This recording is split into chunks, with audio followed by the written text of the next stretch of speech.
جامع ترمذی میں روایت ہے، حضرت عقبہ بن عامر رضی اللہ تعالیٰ عنہ بیان کرتے ہیں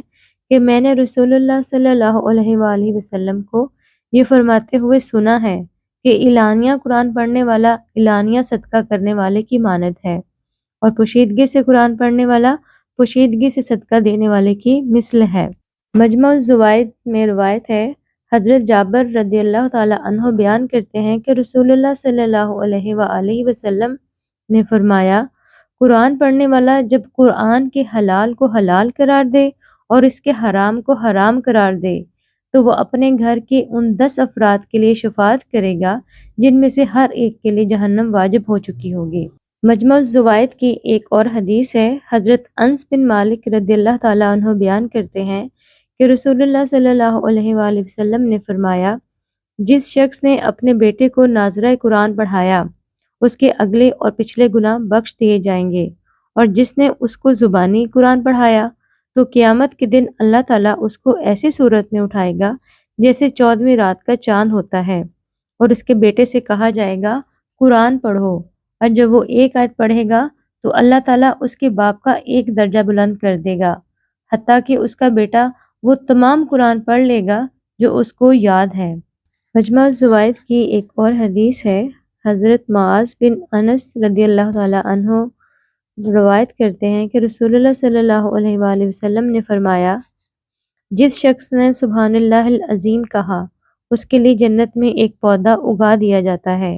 اور جس شخص نے پورا قرآن پڑھا اور اس پر عمل کیا اس کے والدین کو ایک تاج پہنایا جائے گا جو سورج کی روشنی سے زیادہ حسین ہوگا۔ مجمع الزوائد میں ایک اور حدیث پاک ہے، حضرت ابو امامہ رضی اللہ تعالیٰ عنہ بیان کرتے ہیں کہ رسول اللہ صلی اللہ علیہ وآلہ وسلم نے ہمیں قرآن مجید پڑھانے کا حکم دیا اور اس پر برانگیختہ کیا، اور فرمایا، قیامت کے دن جب قرآن پڑھنے والے کے گھر والوں کو بہت سخت حاجت ہوگی تو قرآن ان کے پاس آئے گا اور مسلمان سے کہے گا، مجھے پہچانتے ہو؟ وہ شخص کہے گا، تم کون ہو؟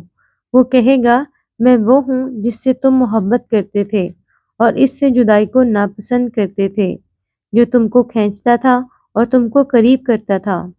تو وہ شخص کہے گا، شاید تم قرآن ہو۔ پھر قرآن اس کو اس کے رب العزت کے پاس لے کے جائے گا، اس کے دائیں طرف فرشتہ ہوگا اور بائیں طرف جنت ہوگی، اس کے سر کے اوپر سکینہ کو رکھا جائے گا اور اس کے ماں باپ کو تمام دنیا سے قیمتی حلے دیے جائیں گے۔ وہ کہیں گے کہ ہمارے اعمال تو اس انعام کے لائق نہیں، یہ کس چیز کا صلہ ہے؟ قرآن کہے گا، یہ تمہارے بیٹے کے قرآن پڑھنے کی وجہ سے ہے۔ سبحان اللہ۔ حضرت ابو ہریرہ رضی اللہ تعالیٰ عنہ بیان کرتے ہیں کہ نبی صلی اللہ علیہ وآلہ وسلم نے فرمایا، جو شخص بھی اپنے بچے کو دنیا میں قرآن کے تعلیم دیتا ہے اس کو قیامت کے دن جنت میں تاج پہنایا جائے گا، جس کو تمام جنت والے پہچان لیں گے کہ یہ دنیا میں اس کے بیٹے کو قرآن پڑھانے کی وجہ سے پہنایا گیا۔ اسی طرح مجمع الزوائد میں ایک اور حدیث ہے، حضرت انس رضی اللہ تعالیٰ عنہ بیان کرتے ہیں کہ نبی صلی اللہ علیہ وآلہ وسلم نے فرمایا، جس گھر میں قرآن پڑھا جائے اس میں بہت خیر ہوتی ہے، اور جس گھر میں قرآن نہ پڑھا جائے اس میں کم خیر ہوتی ہے۔